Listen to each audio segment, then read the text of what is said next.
Kita akan membahas tentang jenis haji, wajib haji, hikmah dan keutamaan ibadah haji. Untuk pembahasan materi sebelumnya, silakan klik pada link di atas. Jenis-jenis haji.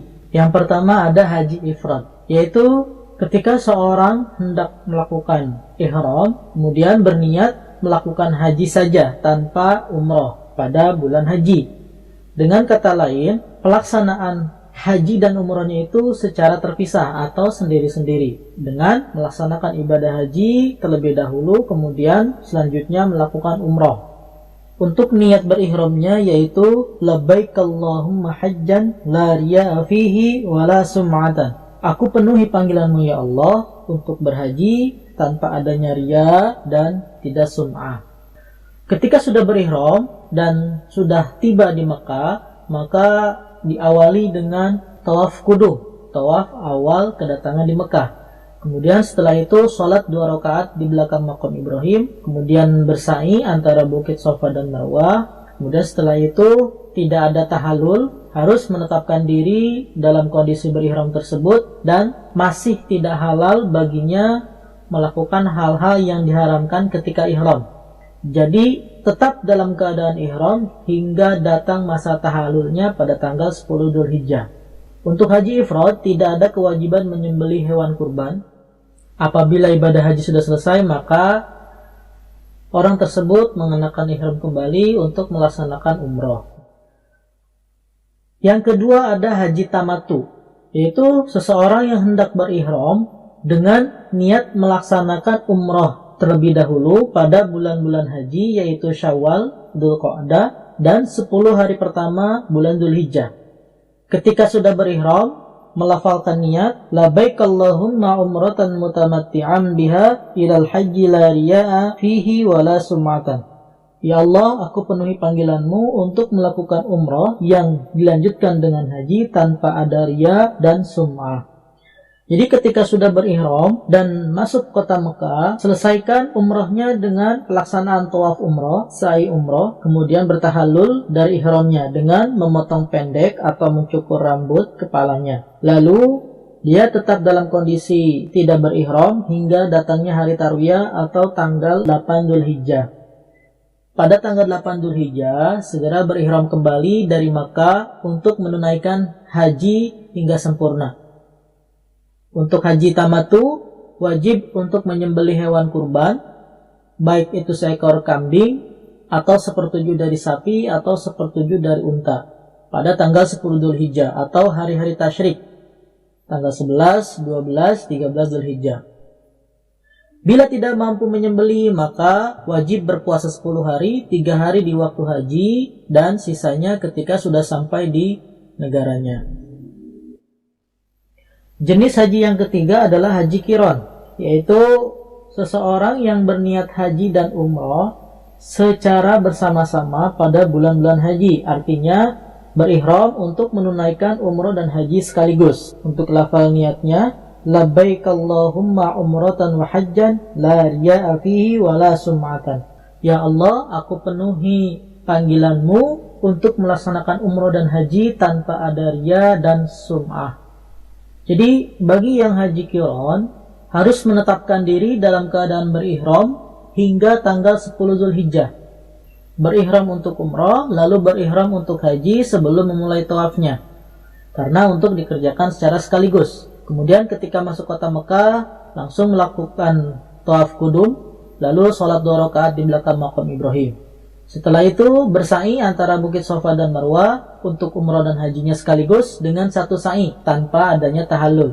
Kemudian masih dalam kondisi berihram, tidak halal bagi yang melakukan haji qiran melakukan hal-hal yang diharamkan ketika ihram hingga datang masa tahallulnya, itu tanggal 10 Dzulhijjah. Untuk haji qiran sama seperti haji tamattu, wajib untuk menyembelih hewan kurban, seekor kambing atau 1/7 dari sapi atau 1/7 dari unta pada tanggal 10 Dzulhijjah atau pada hari-hari tasyrik. Bila tidak mampu menyembelih, maka wajib berpuasa 10 hari. 3 hari ketika berhaji boleh dilakukan di hari tasyrik, tapi lebih utamanya itu sebelum tanggal 9 Dzulhijjah atau hari Arafah. dan sisanya ketika sudah sampai di negaranya.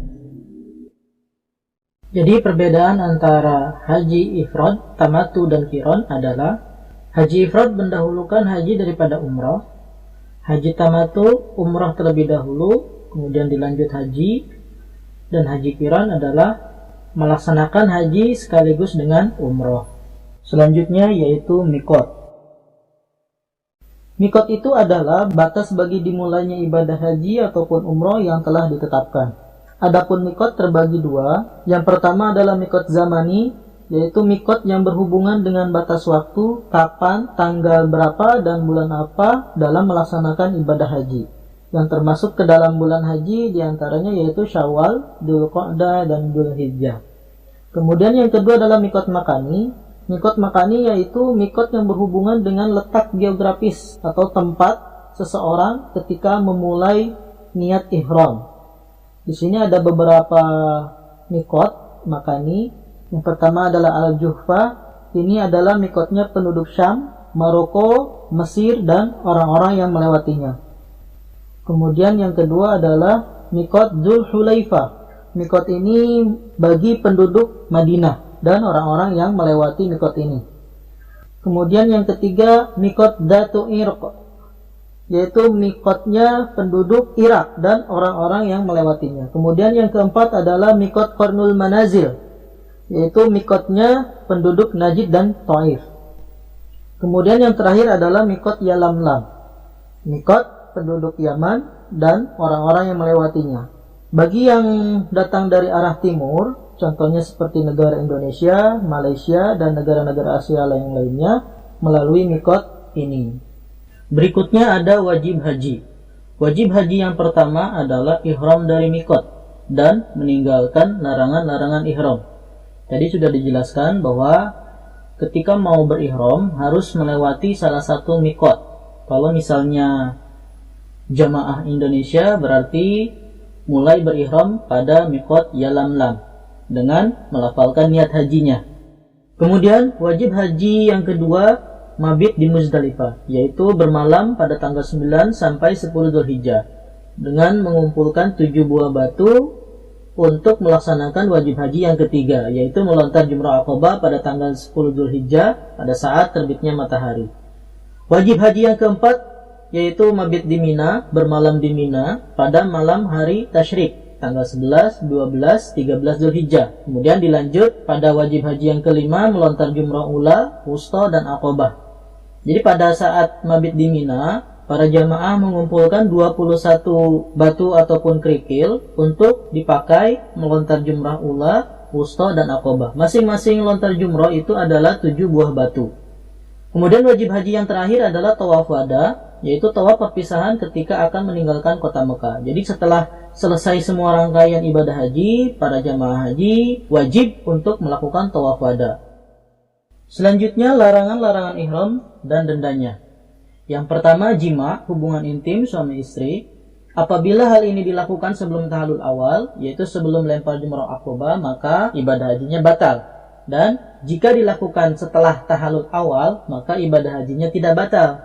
Hanya saja wajib berihram kembali untuk melakukan tawaf ifadah, karena yang membatalkan adalah ihramnya saja. Adapun dam ataupun dendanya, yang pertama menyembelih seekor unta, menyembelih seekor sapi, atau menyembelih 7 ekor kambing, atau yang terakhir memberi makan fakir miskin di tanah haram senilai harga seekor unta. Jadi tinggal memilih mana yang sekiranya mampu untuk ditunaikan. Larangan ihram selanjutnya yang kedua berburu atau membunuh binatang darat yang liar dan halal dimakan. Yang ketiga menikah atau menikahkan atau menjadi wali. Yang keempat memakai pakaian yang dijahit dan memakai tutup kepala bagi laki-laki yang sedang berihram. Yang kelima menutup muka dan kedua telapak tangan bagi perempuan yang sedang ihram. Yang keenam menebang pohon atau memotong rerumputan. Yang ketujuh memotong kuku, mencukur rambut seperti rambut kepala, bulu ketiak, bulu kemaluan, kumis, dan jenggot. Dan yang terakhir adalah memakai harum-haruman atau wangi-wangian baik pada badan ataupun pakaian. Untuk larangan ihram yang dari poin nomor 2-8, dam atau dendanya yang pertama berpuasa 3 hari, Kemudian yang kedua, memberi makan kepada 6 orang miskin. Masing-masing setiap orang miskin tersebut diberi 1 mud dari gandum ataupun beras. Kemudian yang terakhir, menyembelih seekor kambing. Jadi dari ketiganya ini pilih hanya satu saja. Hikmah dan keutamaan haji. Hikmah ibadah haji yang pertama, memperkuat iman dan takwa kepada Allah Subhanahu wa taala. Ketika kita sudah melaksanakan ibadah haji, sudah seharusnya keimanan dan ketakwaan kita kepada Allah harus kuat dan bertambah. Karena itu menumbuhkan keyakinan yang mendalam dengan melaksanakan rangkaian ibadah haji. Kemudian yang kedua, menumbuhkan semangat berkorban. Kita harus senantiasa bersemangat, apalagi dalam hal ibadah kepada Allah. Baik itu berkorban harta, tenaga, pikiran, dan lain sebagainya. Kemudian yang ketiga, mempererat ukhuwah Islamiyah antar sesama muslim dari seluruh dunia. Ketika kita melaksanakan ibadah haji, pasti tidak hanya dari negara Indonesia saja, bahkan dari seluruh dunia pun yang beragama Islam pasti melaksanakan ibadah haji. Dan disitulah kita bisa menjalin tali persaudaraan sesama muslim dengan mengenal saudara-saudara kita dari negara lain. Kemudian yang keempat, mengenal tempat-tempat bersejarah seperti Ka'bah, Bukit Sofa dan Marwah, Sumur Zamzam, Hajar Aswad, dan lain sebagainya. Kemudian yang kelima, perwujudan solidaritas Islam yang tidak dibatasi oleh suku, bangsa, ras, warna kulit, dan negara. Keutamaan ibadah haji. Yang pertama, haji merupakan amal paling utama. Rasulullah pernah ditanya mengenai amalan yang paling utama. Kemudian Rasul menjelaskan bahwa amal yang paling utama adalah beriman kepada Allah dan Rasulnya, berjihad di jalan Allah, dan haji yang mabrur. Adapun haji yang mabrur yaitu orang yang sekembalinya dari melaksanakan ibadah haji, orang tersebut perilakunya berubah menjadi lebih baik. Keutamaan yang kedua yaitu haji merupakan jihad. Dalam sebuah hadis yang diriwayatkan oleh Imam Bukhari dan Imam Muslim, "Ya Rasulullah, bolehkah kami ikut berperang dan berjihad bersama engkau semua?" Kemudian Rasul menjawab, "Bagi engkau ada jihad yang lebih baik dan lebih indah, yaitu haji yang mabrur." Kemudian Aisyah berujar, "Setelah mendengar jawaban dari Rasulullah, aku tak pernah lagi meninggalkan ibadah haji." Keutamaan yang ketiga yaitu haji menghapus dosa. Dan keutamaan yang terakhir adalah pahala ibadah haji adalah surga. Oke, cukup sekian untuk pembahasan materi hari ini. Jazakumullah khairan katsir. Apabila ada kekurangan maupun kesalahan dalam penyampaian materi ibadah haji ini, mohon dibukakan pintu maaf yang sebesar-besarnya. Jangan lupa subscribe, aktifkan loncengnya agar bisa mendapatkan video-video terbaru dari channel ini. Tekan jempol ke atas jika menyukai video ini dan share sebanyak-banyaknya. Kita akhiri dengan membaca doa kafaratul majlis. Bismillahirrahmanirrahim. Subhanakallahumma wa bihamdika asyhadu an la ilaha illa anta astaghfiruka wa atubu ilaik. Sekian.